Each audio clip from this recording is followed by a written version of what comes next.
What if African people united? 1. Superpower. We are a 2 billion people. If we united, we would be unstoppable. 2. Peace. If all the black people all over the diaspora united, we could have the power to create peace in the world. 3. White supremacy. If black people united, we could destroy white supremacy. What if African people... I would like this video and this picture of these brave men to be the first thing that you see in this video and the last thing that you see in this video. And I'm telling you, they deserve every bit of it. You'll see Muammar Gaddafi, Malcolm X, Mr. Garvey, Muhammad Ali, Dr. Diop, Patrice Lumumba. You know, we don't know our history because they don't teach it to us, and most of us don't research it for ourselves. And for all those who don't call themselves Africans, these people died for you too.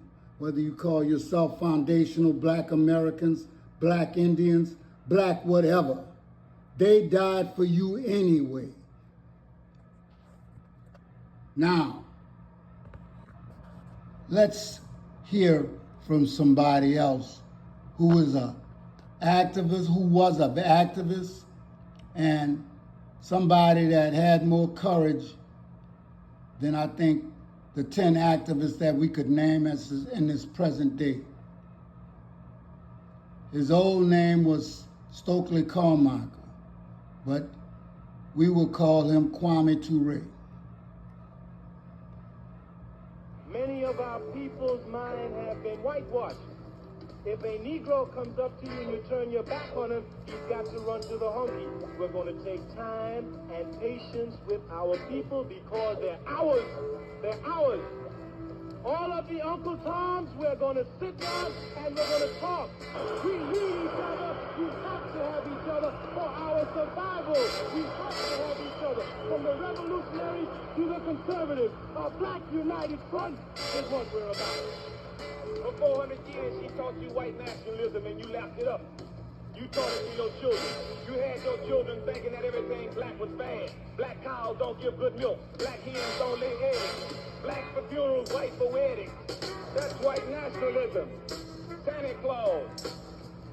A white humpy who slides down a black chimney and comes out white. The concept of a black man is one who recognizes his cultural, his historical, and the roots of his great ancestors who were the greatest warriors on the face of this earth. We have to recognize who our major enemy is. The major enemy is not your brother, flesh of your flesh and blood of your blood. The major enemy is the honky and his institutions of racism. That's the major enemy. That is the Most people don't want to hear that, who your major enemy is. You think it's the person in the mirror. You think it's the person that looks like you. But today, we're going to do, like I said, some reflection. We're going to think about some of the strongholds and the mental conditioning that has been given to us, that has been heaped upon us, and that we have been, I guess we could say, tortured with, conditioned with. All through my years of school, I didn't ever think of the person that was teaching me as my enemy. But he often looked like my enemy. And the person that I treated as my enemy was the person that I saw in the mirror. And sometimes that I saw walking down the street that looked like me, or stayed right across the hallway from me, or down the street, or next door. Yes, we were made to hate each other. Made in America. Let's listen to some more from voices that we can't hear no more, but they still tell us the truth. Know who you are. Know thyself. We are living in a war zone. It's not as easy as these people are making us think, that they just got some criminal-ass black kids with guns. It is not like that. We live in hell. We live in the gutter. We got us stacked up 80 deep in one building. You know, by the time you get out your house, you're strapped to protect yourself. Because you're living in the same community that the police is carrying rifles and riot gear. The same reasons they need the riot hat, the riot jacket, the flak jacket, the double vest, the 9mm Glocks with extra bullets, the tear gas, the mace, all that. Who do you think the police is using that against? Dogs? So we fighting the same villains that they fight in the street.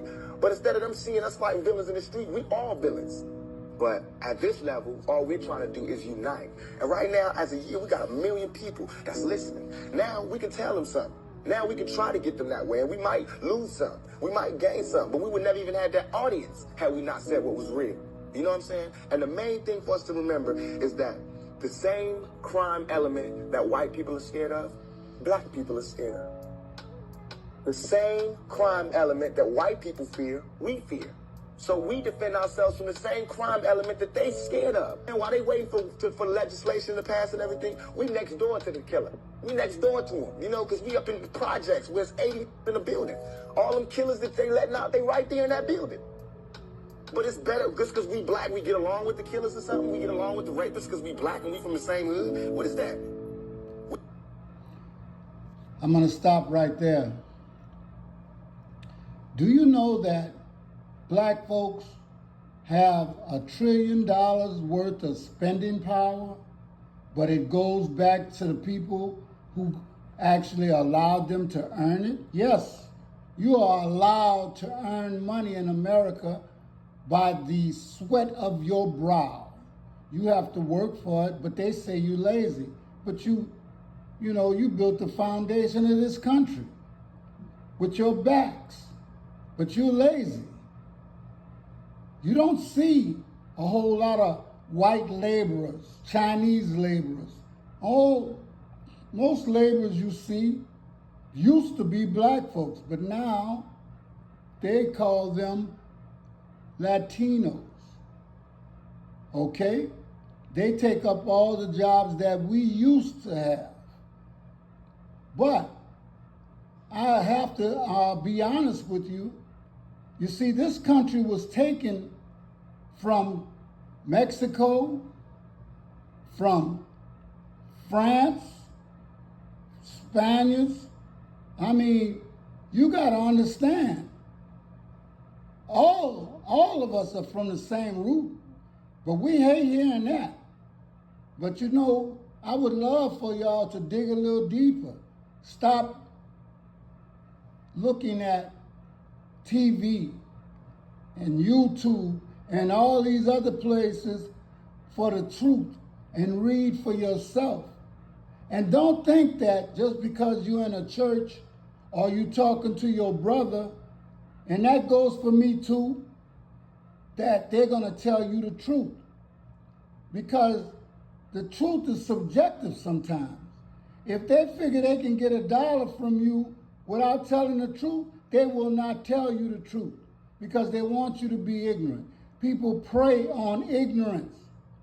But the fact that we have $1 trillion worth of spending power and we are not bargaining for the things that we need in our community, and we're not doing the things that we need to do for our community, Tupac said it right. Sometimes we're 80 deep on top of each other. That's the way they want us, so we could be fighting just like roaches to get in for the little bit of food and money that they got on the table. We get the crumbs because we think like that. We have to become economically and physically and financially giants. We have to stand on the shoulders of giants.